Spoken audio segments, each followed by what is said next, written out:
KRISTI Noem is a liar. She's vicious. She's also incompetent. Donald Trump must fire her at once before another American is killed under her watch.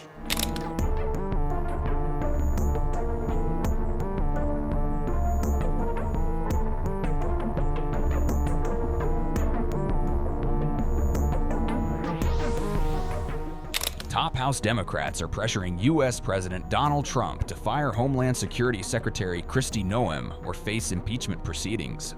The ultimatum follows the fatal shooting of Alex Preddy in Minneapolis during a federal immigration enforcement operation over the weekend. Democrats say the killing reflects a dangerous escalation in tactics under Noem's leadership at the Department of Homeland Security.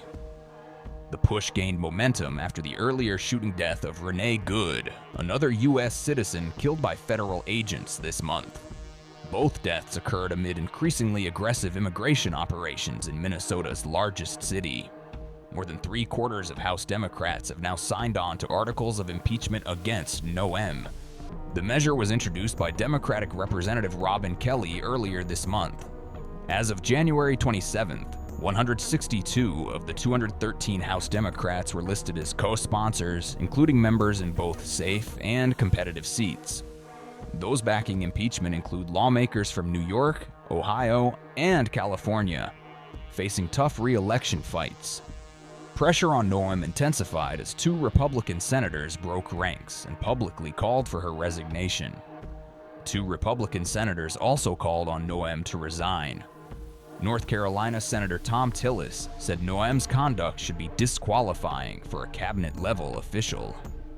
Alaska Senator Lisa Murkowski echoed those concerns, saying Noem should not be running DHS. Other GOP lawmakers refrained from calling for KRISTI Noem's ouster, instead urging reviews and policy changes. Republicans have also pushed for internal investigations into the shooting of Alex Preddy. Meanwhile, Senate Democrats are threatening to block DHS funding over money allocated to ICE. Mr. President, the Senate gavels into session with the conscience of this nation shaken to its core. Last Saturday, in the East Street district of Minneapolis, 37-year-old Alex Preddy was shot and killed by a Border Patrol agent after he was trying to help a woman thrown to the ground by federal officers. The many videos of Alex's death circulating online are grisly, they're horrifying. They appear to show Alex was shot 10 times in less than 5 seconds. They show he held nothing more than a cell phone in his hand. If we trust our own eyes and ears instead of Trump administration propaganda, it's pretty clear that Alex was murdered in broad daylight. The grief and anger his parents must feel right now must be staggering. He was a decent young man, an intensive care nurse at the VA who dedicated his life to helping others. In fact, the morning after Alex Preddy was killed, I was at a doctor's appointment, and as it turned out, my doctor's assistant was from Minneapolis. She knew Alex Preddy. She said he was just the kindest, gentlest soul you'd ever meet, not a bad bone in his body. Alex Preddy did not deserve to die, nor did Renee Good deserve to die 2 weeks ago, shot in her own car mere minutes after dropping her kid off at school. Enough is enough, and that's what America is saying from one end of this country to the other.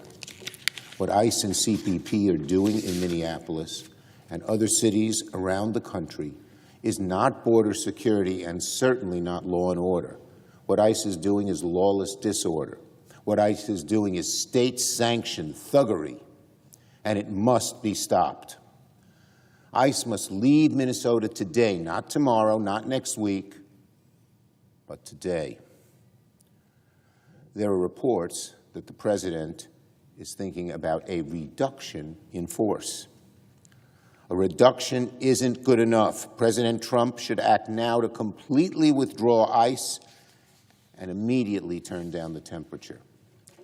Americans support law enforcement. Americans support common sense border security, but America does not support ICE terrorizing our communities.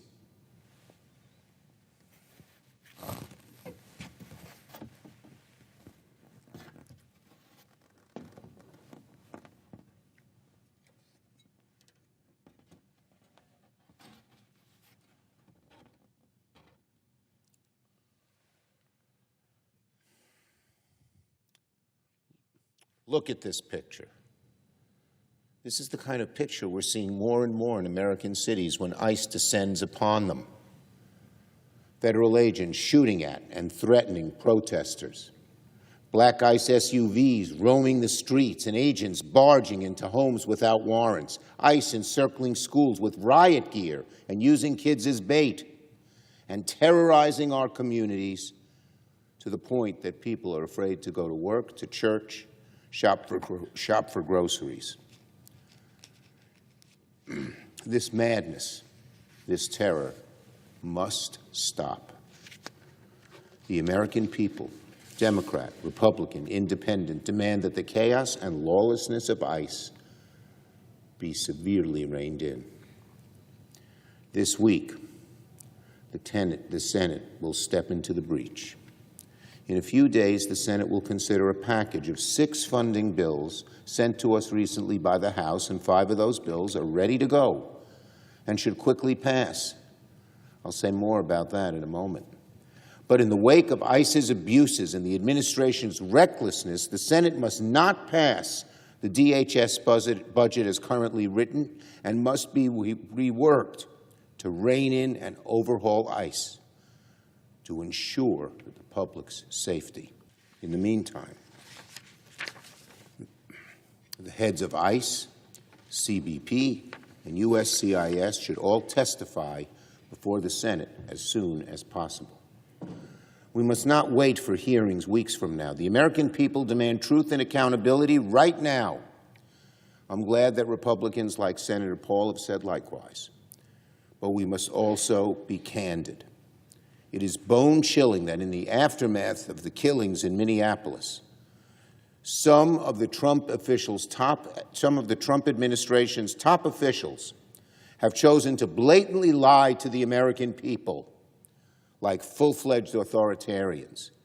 Stephen Miller raced to Twitter to call Alex Preddy a would-be assassin who tried to murder federal law enforcement.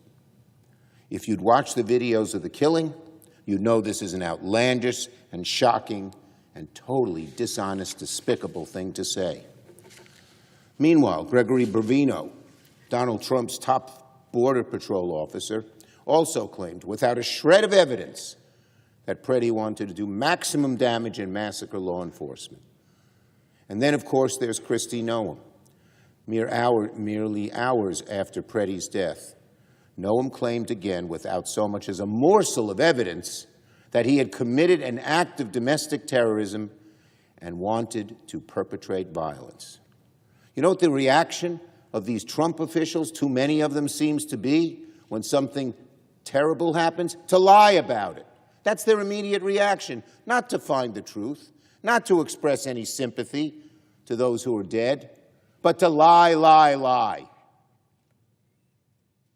It's despicable. It's so un-American. It's so different than what we have seen in so many previous administrations. Lies, all of it, just blatant, sickening lies. And that is what these administration officials almost automatically turn to when there's difficulty and there's trouble. KRISTI Noem is a liar. She's vicious. She's also incompetent. Donald Trump must fire her at once before another American is killed under her watch. So I'll say it again. It's bone-chilling that Donald Trump's goons will so eagerly and almost lazily lie right to the public's face. Right to the public's face. And where is the accountability from Donald Trump? He said nothing to call out the nastiness and lies from Noem and Miller. It seems he almost prefers to have serial liars in his administration than honest people. The kind of dishonesty we see from KRISTI Noem and Stephen Miller is the bread and butter of authoritarian regimes. And it's dangerous, dangerous territory for our country.